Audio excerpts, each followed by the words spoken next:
tous, donc, je suis Fabrice Rivière, je suis Head of Product chez LMP. Et Julien Reynaud, je suis coach agile et coach produit. Et aujourd'hui, on va vous raconter comment on a appliqué les méthodes du Lean Startup dans un moment un peu particulier pour la vie de notre entreprise, juste après une levée de fonds de 4 millions d'euros. Et on va vous raconter combien ça a changé notre façon de voir le produit. Bon, avant, un petit mot pour remercier les sponsors.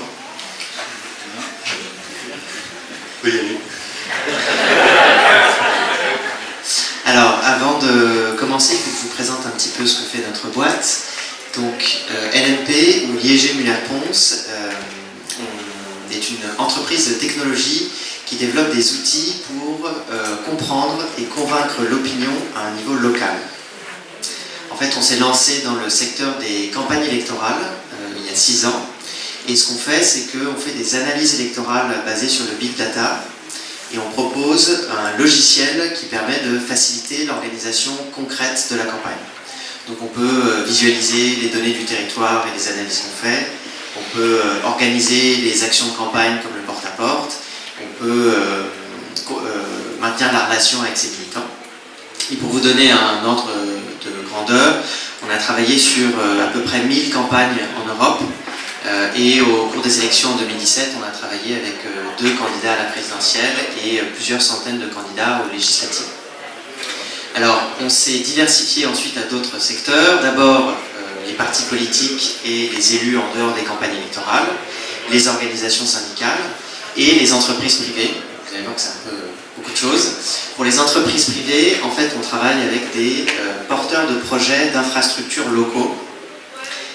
Peut-être la façon la plus simple de vous le décrire, c'est si je vous dis Notre-Dame-des-Landes. J'imagine que vous voyez ce à quoi je fais allusion. Donc il y a plein de projets comme ça d'infrastructures pour lesquels la population, alors là c'est un exemple extrême, la population peut être mécontente, il peut y avoir des discussions, des recours en justice et les entreprises ne savent pas bien gérer cet enjeu-là. Et nous ce que l'on propose c'est en fait d'appliquer les méthodes des campagnes électorales pour des projets locaux. Et en fait, on va déployer en porte-à-porte des équipes d'ambassadeurs qui vont parler autour du projet, informer les riverains, collecter leurs préoccupations, etc., etc. Donc voilà pour une présentation un peu générale de la boîte. Et avant de vous parler donc, du cœur du sujet, je voudrais faire un petit détour par notre première levée de fonds. Donc en 2014, au moment où moi je suis arrivé dans la boîte, on venait de faire une première levée de fonds qu'on appelle Friends and Family, donc quelques petites centaines de milliers d'euros.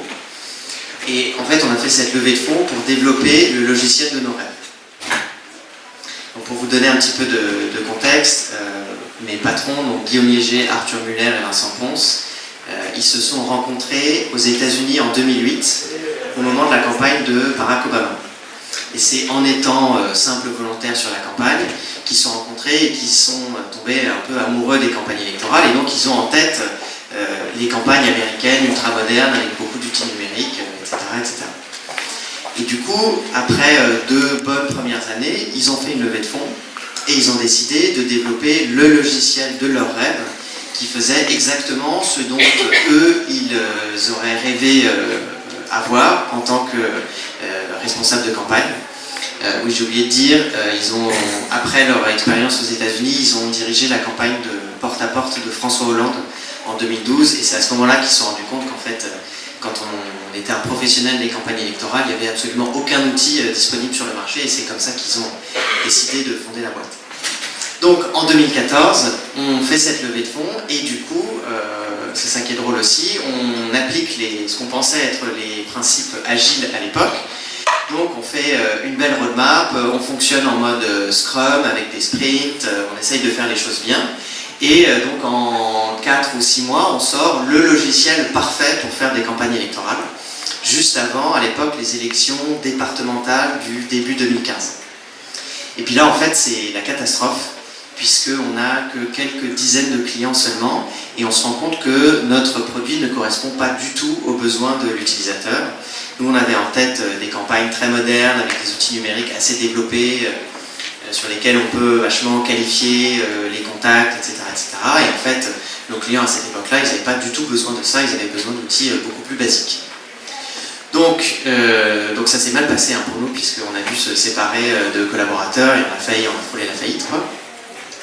Je vous la fais un peu rapide, on arrive à se relever, on développe d'autres produits, on corrige un petit peu notre produit pour les campagnes électorales, on fait une très bonne année en 2017 et du coup on arrive à faire une seconde levée de fonds avec toujours l'objectif de développer l'activité à la fois sur les campagnes électorales mais surtout sur d'autres secteurs. Et donc cette fois-ci, on décide de faire appel à Julien parce qu'on ne veut pas commettre les mêmes erreurs. Et pourtant, ils avaient plein d'idées, ils en avaient partout des idées, donc ils voulaient à la fois améliorer le système existant pour les élus locaux, faire un outil pour les élus en dehors de leur campagne, ils voulaient faire un outil pour les syndicats, se développer pour les entreprises, les petits projets, les gros projets, il y en avait partout. Et ce qui est bien, c'est que justement, ils ont décidé de partir sur une autre démarche, ils n'ont pas fait ce qu'ils auraient pu faire, ce qu'ils avaient fait pour la première levée, c'est-à-dire faire une roadmap avec les idées, ce qu'on fait souvent, hein. Les premières idées, premiers 6 mois, après les autres idées, deuxième 6 mois, faire un user story mapping, des personas, un backlog, on y va, du scrum. Non, ils n'ont pas fait ça. À la place, ce qu'on a fait, ce que j'ai eu la chance de faire avec eux, c'est d'explorer et d'aller chercher des informations. Alors la mission, alors t'as pas dit, mais il y a à peu près une vingtaine de personnes chez LMP, c'est dans le 11e, un brin bobo. J'ai pris un gros coup de vieux, parce que je suis arrivé, j'étais le plus vieux. Largement. Et on a commencé à travailler, c'était assez dense. Il faut savoir que Fabrice il a une forte capacité de travail, mais Arthur, son patron, c'était assez dense aussi, et c'était des sessions de 4 heures, une demi-journée, toutes les semaines. Et pendant 4 mois.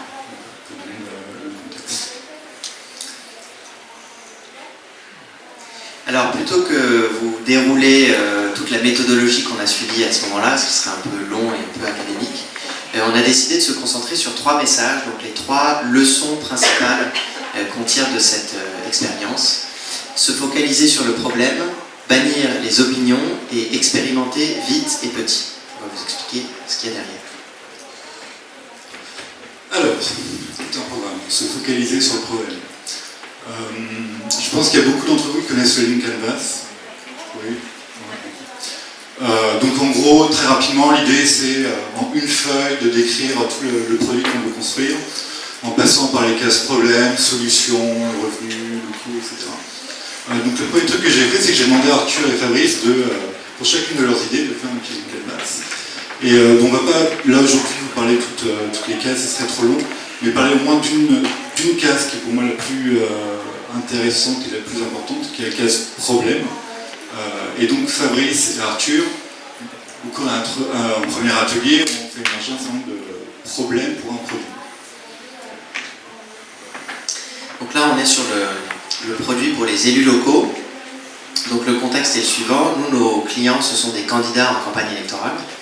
Et en fait on a eu beaucoup de candidats qui, une fois la campagne passée, et surtout s'ils se sont fait élire, nous disent en fait on aimerait bien conserver le logiciel parce que c'est des bonnes pratiques, on aimerait bien conserver le lien avec les citoyens, avec le logiciel, et donc est-ce que vous avez quelque chose à nous proposer? Et nous, évidemment on avait envie de faire ça et on croyait beaucoup en fait, au fait que les élus et pas simplement les candidats devaient moderniser leurs pratiques et conserver un lien fort avec les citoyens. Les problèmes qu'on pensait résoudre à cette époque-là, donc là ce que vous voyez c'est le Lean Canvas tel qu'on l'a, la case problème. C'est vrai, on ne l'a pas changé. Voilà, tel qu'on l'a écrite la première fois donc en décembre 2017. Les problèmes qu'on veut résoudre c'est se faire élire à une élection à échéance lointaine, donc là on est en dehors des campagnes électorales. Construire et entretenir son réseau relationnel, donc ça c'est évidemment clé pour les élus, c'est les influenceurs, les élus locaux, les citoyens, les militants, préparer une stratégie électorale à long terme, on n'a pas assez de notoriété, on n'a pas de capacité à mesurer la notoriété qu'on a dans sa ville ou dans sa circonscription, on veut faire connaître son action, on n'a pas assez de participants à ces événements et puis on n'est pas assez présent sur les réseaux sociaux et on n'a pas de lien entre sa base de contact et les réseaux sociaux. Donc là, évidemment, c'est le premier piège, c'est de vouloir faire trop de problèmes d'un seul coup. Imaginez un produit qui résout tous ces problèmes. Voilà. Alors ça peut faire rire comme ça quand on regarde, mais quand on fait sur ses propres produits, on tombe vite dedans. part vite dans une solution, et après quand on fait le travail de dire mais quel problème on cherche à résoudre, on s'aperçoit que souvent on peut en avoir une liste. Donc là c'est trop long. L'autre chose aussi qu'on peut voir, c'est que des fois il y a des problèmes qui sont sont très très vagues et très amples. Est-ce que vraiment on va pouvoir construire un produit qui permet de faire réunir tout le monde 5 ans avant? J'imagine un petit peu ça. Et l'autre problème, alors c'est Fabrice qui a cette expression que j'adore, il dit il y a une solution déguisée en problème, et c'est le cas du dernier point qu'on va détailler un petit peu. Oui, donc le dernier point, il s'appelait pas de lien entre les réseaux sociaux et la base de contact. Donc ça, il faut que je vous donne un petit peu de contexte. Les réseaux sociaux, on en parle évidemment beaucoup, et beaucoup à l'occasion des campagnes électorales et pour les politiques, pour le meilleur et souvent pour le pire. Et du coup, nous, on avait ça en tête et on se disait, mince, mais nous, on n'a rien sur notre logiciel qui est lié avec les réseaux sociaux. Nos clients nous parlent très souvent des réseaux sociaux, ils nous disent, mais en fait, qu'est-ce que vous avez sur les réseaux sociaux? Et notre principal concurrent en Europe, Nation Builder, il est construit autour des réseaux sociaux, c'est une espèce de gigantesque aspirateur à contact sur les réseaux sociaux. Et du coup, nous, on est persuadés qu'il faut qu'on ajoute quelque chose sur les réseaux sociaux, et on se dit, en fait, on a une base de contact. Donc ce sont les militants, les volontaires de l'élu local. Il faut qu'on fasse un lien pour qu'ils puissent savoir, parmi ces contacts, qui sont ceux qui sont sur Facebook, et inversement, les gens qui sont sur Facebook qui l'ont liké et qui n'ont pas dans sa base de contact. Et du coup, on se lance là-dedans, mais Julien nous dit, mais attendez, qu'est-ce qui vous fait dire que c'est vraiment un problème? Donc là, bon, on échange un petit peu, et effectivement, on se rend compte qu'on n'a aucune validation du fait que ça, c'est un problème. Et nos clients nous parlent souvent des réseaux sociaux, mais ils ne nous demandent pas spécifiquement cette fonctionnalité-là. Et du coup, en fait, c'est là qu'on formule une hypothèse. C'est le message de bannir les opinions. Ce que l'on fait à l'occasion de cette casse-problème, c'est distinguer de façon systématique entre les choses que l'on sait et les choses qui relèvent de l'opinion ou du présupposé qu'on n'a pas encore véritablement vérifié, validé, dur comme fer. Du coup, là, on va vous présenter quelques hypothèses qu'on a mis en place. Donc, la première hypothèse, c'est celle-là. Une fonctionnalité de réseau social, donc de lien entre les réseaux sociaux et les contacts, permettrait d'augmenter le nombre de clients. Donc ça, c'est quelque chose qu'on pensait de façon certaine, mais là, on va faire une hypothèse. Autre hypothèse, pour un produit différent, les clients éoliens sont prêts à payer 2 000 € par projet.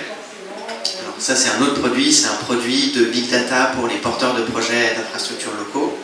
Et on a un produit qui est un peu une sorte de carte d'identité du territoire pour un porteur de projet, en l'occurrence dans l'éolien, qui veut aller dans une commune et mettre ses éoliennes. Et du coup, il y a une hypothèse qui consiste à dire qu'il est capable de payer au moins 2 000 € par projet. Et on fait cette hypothèse parce qu'on considère que si c'est pas le cas, en fait, il est inutile d'aller plus loin parce que nous, vu nos coûts, on ne pourra pas faire moins cher que ça. Alors on voit là que les hypothèses elles sont assez claires, elles sont assez concises, comme assez restreintes. Donc ça c'est important. Et moi j'ai une petite astuce pour essayer de faire passer les gens de l'opinion à l'hypothèse. Je dis cet outil, je ne sais pas si vous le connaissez, c'est un tableau d'hypothèses. En fait, je demande en atelier d'écrire toutes les hypothèses. Qu'est-ce que vous voulez savoir en fait? Qu'est-ce que vous ne savez pas? Qu'est-ce que vous aimeriez savoir sur votre produit? Alors ça peut s'écrire sur les post-it, une hypothèse par post-it. Et après, je demande de placer sur le tableau. Il y a 2 axes. L'axe vertical, c'est le niveau d'information. Donc plus vous êtes haut, moins vous en savez. Plus vous êtes bas, plus vous en savez. Donc là, on peut jouer sur finalement. Plus c'est haut, plus potentiellement c'est une opinion. Et plus c'est bas, on a quand même quelques informations. Voilà. Donc c'est une façon de faire rentrer dans la dynamique de ça c'est sûr, j'en suis persuadé, ça va marcher. Non en fait, je pense que effectivement peut-être que ça peut marcher, mais en tout cas il faut qu'on le valide. L'autre axe horizontal, c'est l'impact sur le business. Donc plus c'est à droite, plus il y a un impact fort sur le business. Alors c'est relatif, c'est une hypothèse par rapport à une autre. Et c'est pas une valeur absolue, c'est juste se dire, bon, cette hypothèse-là, elle est plus risquée que l'autre. Alors, ouais, mais la réalité, ça donne ça. Donc on voit qu'on a quand même beaucoup. Donc là, ce tableau-là, on en fait un par ligne canvas, un par ligne. c'est quand même du travail qui est assez fort. Et une fois qu'on a ça, l'intérêt c'est qu'on peut prioriser les hypothèses et dire on va attaquer celles qui sont en haut à droite, donc celles qui ont le plus d'impact business et dont on a le moins d'informations. Alors la troisième étape, une fois qu'on a mis au clair les hypothèses et puis qu'on les a priorisées, il faut faire baisser le niveau d'incertitude des hypothèses, il va falloir aller les vérifier. Et pour cela, on va expérimenter vite et petit. Alors on va vous donner quelques exemples. Si je reviens à l'hypothèse dont je parlais sur les réseaux sociaux, en fait, pour valider cette hypothèse, on n'a pas besoin de faire tout un travail très long ou de parler à 50 personnes ou 100 personnes. Ce qu'on a fait simplement, c'est faire 3 interviews avec, en l'occurrence, des collaborateurs parlementaires, puisque ça faisait partie de nos cibles principales. Et on a fait des interviews pour identifier quels étaient leurs besoins, quels étaient leurs problèmes. Alors là, on a fait un petit peu attention au script de l'interview pour être sûr de bien avoir ce qu'on voulait. Donc la première dimension, c'est l'expression spontanée. Donc on leur demande qu'est-ce qui ne va pas dans votre travail, qu'est-ce qui vous prend du temps, etc., etc. Donc on regarde ce qui arrive. Bon, là, première information, il n'y a rien sur les réseaux sociaux, donc on est un petit peu déçus. Deuxième chose, ensuite on va du coup parler des réseaux sociaux, donc venir avec notre idée à nous. On leur dit, bon, les réseaux sociaux, est-ce que c'est important pour vous? Qu'est-ce que vous faites sur les réseaux sociaux? Est-ce que vous avez des problèmes, etc., etc. Là, on se rend compte que globalement, c'est pas un pain point, il n'y a pas trop de problèmes. Et les problèmes, en règle générale, c'est plus, disons, le contenu éditorial. Donc, qu'est-ce que je mets dans mes posts, à quelle fréquence, si je fais de la pub, auprès de qui, etc., etc. Et il n'y a absolument rien qui émerge à propos du lien entre mes contacts, mes militants, et les réseaux sociaux. Du coup, quand même, vérifier. Et donc là, on pose la question, bon, et vous avez si vous aviez votre base de contact, si on faisait un lien avec les réseaux sociaux, est-ce que ce serait intéressant pour vous? Non, c'est pas la question qu'on pose, pardon. On leur dit, on pense pouvoir développer cette fonctionnalité-là. Si on le faisait, on pense que ça coûterait, alors je ne sais plus combien c'était genre 1 000 € ou un truc comme ça. Est-ce que vous pensez que les députés seraient prêts à payer ça? Et là, la réponse était non. Ouais, je fais une petite parenthèse. C'est vrai que souvent, c'est assez dur en fait de faire des interviews utilisateurs. Si vous posez la question, les gens ils vont tendance à vouloir vous faire plaisir, à dire oui. Alors surtout si vous êtes sympathique, protectrice, vous souriez, etc. Les gens peuvent facilement vous dire ah oui, ton produit je l'achète très bien, oui je suis intéressé. Donc il faut poser la question de façon un peu plus détournée pour avoir vraiment l'information qui nous intéresse. C'est ce que vous avez fait. Je vous donne quelques autres exemples. Donc pour l'hypothèse qui concernait les 2 000 € pour un porteur de projet éolien, là c'est un peu la même chose. On avait des clients déjà dans l'éolien et donc on leur a donné la même formulation pour savoir s'ils seraient prêts à payer ce montant-là. Et pour d'autres hypothèses, on a des expérimentations qui sont très simples et qui ne sont pas du domaine de l'interview. Par exemple, il y a évidemment des hypothèses sur le marché. Donc on peut avoir comme hypothèse le marché des porteurs de projets éoliens est supérieur à X millions d'euros. Là ça, en fait, c'est important de se poser la question tôt. Et ce qu'on a fait, c'est uniquement un petit market sizing de point de table en 1 heure pour vérifier que grosso modo on était dans les montants qu'on souhaitait. Et là en fait on peut se tromper même du simple au double. Il suffit juste que globalement ce soit suffisant et hop, on a validé un premier cran et on peut avancer. Une autre expé qui était intéressante, c'était au sujet des informations pour nos clients dans le domaine de l'eau. Donc on travaille avec des professionnels des utilities, donc l'eau, l'électricité, etc., etc. Et on a un de nos produits qui est identifier toutes les sources de données qu'on peut trouver sur le territoire, sur la problématique du client, donc l'eau, l'électricité, etc., etc. Et donc là, à un moment, une question s'est posée, qui était de se dire, bon, qu'est-ce qu'on est capable d'avoir comme information sur le domaine de l'eau? Si on leur dit simplement le niveau d'intérêt global dans une métropole, par exemple, pour leur problématique, c'est pas suffisant. Et eux, s'ils ont uniquement des questions très techniques du style quelle doit être la gouvernance de l'eau, quelle est l'opinion des personnes sur notre entreprise, etc., etc. Là, on était sûr de ne pas avoir la réponse. Du coup, l'expé qu'on a faite, qui est assez simple, c'est de faire une réunion avec l'ensemble des commerciaux et de leur demander de faire la liste de toutes les questions qui sont posées par les clients pour qu'on puisse ensuite matcher les questions qui sont formulées telles quelles par le client avec ce que nous, on était capable de faire en data et ce qu'on était capable de trouver comme information. Donc ça, c'est une expé qui est assez simple, mais c'est important de la faire assez tôt pour pouvoir valider que c'est intéressant d'aller plus loin et de continuer à travailler sur le produit. Alors c'est tout l'avantage de partir sur une hypothèse et de ne pas faire des expérimentations sans hypothèse, et du coup on peut faire vraiment des expérimentations très petites et rapidement, et ça va vite en fait. Et pour suivre ce flot d'expérimentation, on utilise un petit Kanban tout bête, il y a les expérimentations à faire, celles en cours et celles effectuées, et toutes les semaines, c'est exactement comme on était sur 3 secteurs différents, toutes les 3 semaines, on refaisait le point sur les expérimentations et pour apprendre et faire progresser finalement la base de connaissances de l'équipe sur le sujet. Ouais, et ce qui est important là de rappeler, c'est que du coup c'était toutes les 3 semaines, donc on était obligé de ce qu'on appelait d'embarquer des expérimentations qui étaient suffisamment petites pour qu'on puisse les avoir fait 3 semaines plus tard. Donc c'était 3 interviews avec des collaborateurs parlementaires, une réunion avec des commerciaux, un petit market sizing. C'était ce genre d'expérimentation-là pour être capable d'avancer dès la prochaine itération 3 semaines plus tard. Alors, là voilà, c'est notre tableau. Voilà. Donc on le suivait en post-it, tout simplement, et on regardait les post-it et on faisait décaler. Donc les couleurs, ça correspond aux différents secteurs, mais voilà, c'est le tableau pas très joli, mais efficace pour faire avancer les expérimentations. Alors, une fois qu'on a expérimenté, on en sait un peu plus. Évidemment, ça ne suffit pas pour avancer. Après, il faut faire le lien avec les hypothèses. Vous en savez un peu plus sur tel sujet, et vous pouvez modifier votre hypothèse. Et votre hypothèse, en fait, vous avez plus d'informations, et vous allez pouvoir savoir si l'hypothèse est valide, si finalement elle est juste, si elle est invalide et qu'elle n'est pas bonne.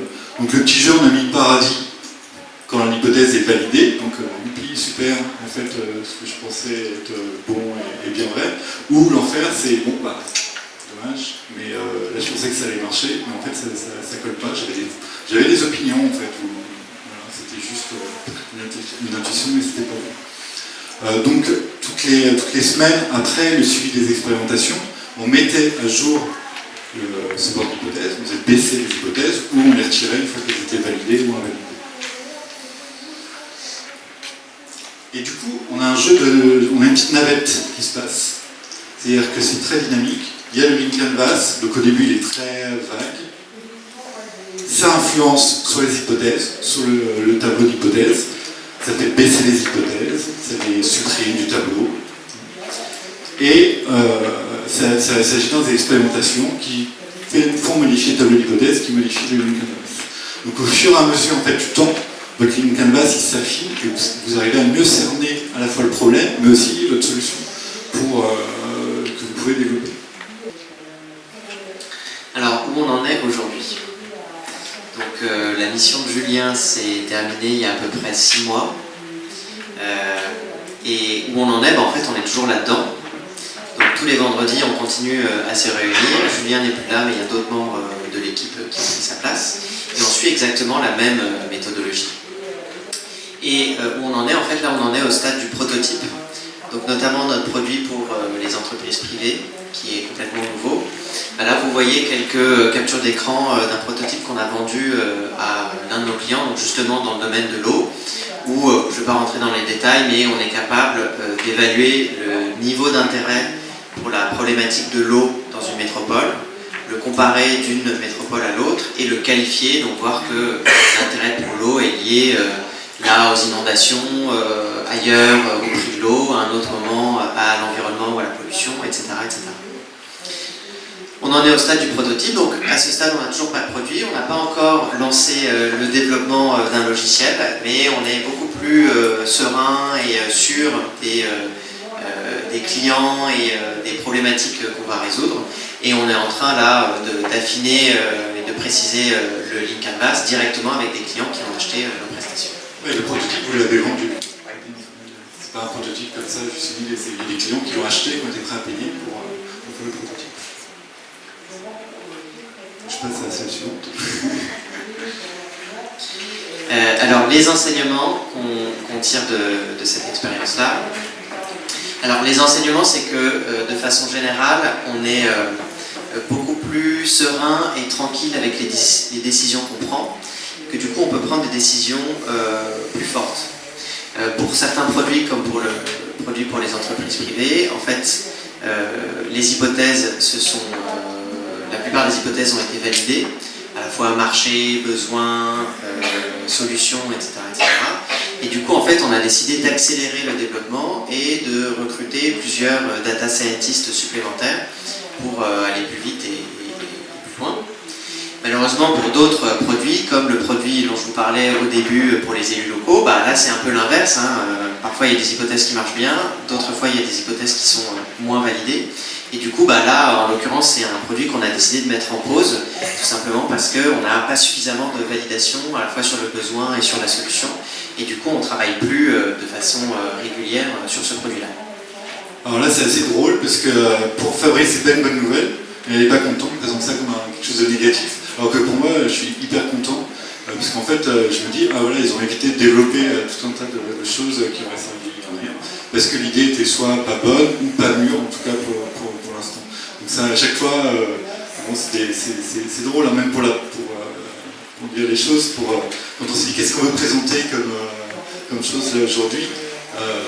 On s'est dit, moi je disais, il faut parler de ce produit-là, on l'a tué, vous avez évité de faire du développement. Et Fabrice dit, quand même, il ne fallait pas parler comme ça.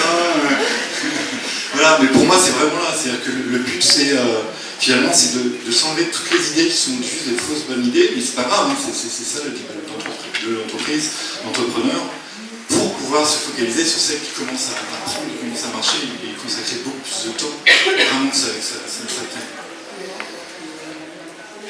Oui, dernier enseignement, c'est que en fait, cette méthode, ou même disons les principes du Lean Startup, maintenant on les a adoptés dans toute l'entreprise.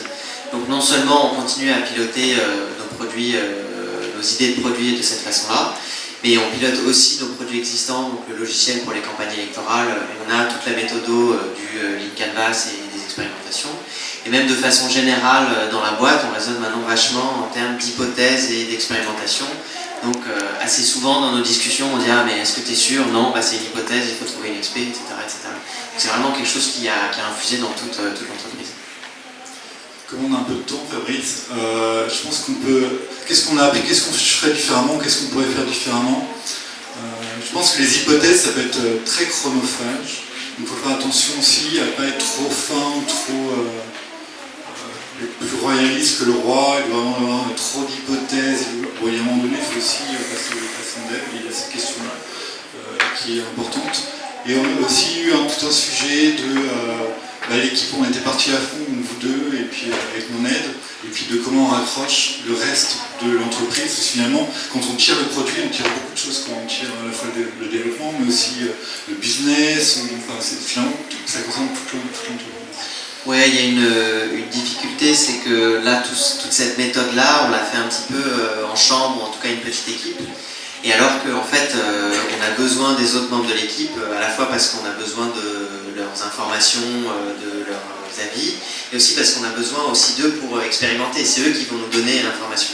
Du coup, au début, c'est quelque chose qu'on a eu un petit peu de mal à faire, et on a un peu progressé là-dessus, mais c'est un des risques. C'est quand on met en place ces méthodes de Lean Startup, qui le fait et comment est-ce qu'on assure le lien entre la petite équipe qui pilote le produit et tout le reste de l'entreprise et des parties prenantes. On va me dire, Julien, c'est bien gentil, mais la LMP, c'est une start-up, nous on est une grosse boîte, ça ne peut pas marcher, etc. Alors, je pense que j'ai aussi l'expérience un petit peu dans les plus grosses organisations. Je pense que ça peut marcher, mais il faut vraiment laisser l'autonomie. C'est-à-dire que vous ne pouvez pas avoir en même temps garder la roadmap, les budgets, avec le planning, etc. À un moment donné, il va falloir choisir entre les deux. Mais ça peut fonctionner. Bon, pour conclure, peut-être Fabrice nous dire qu'est-ce que sont devenus les 4 millions. Ils ne sont pas dans ma poche. Ouais,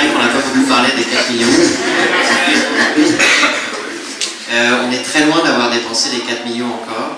Et en fait, on a dépensé moins que ce qu'on avait budgété sur la première année.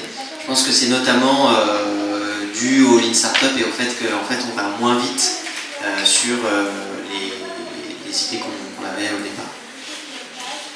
C'est pas merci beaucoup. Merci.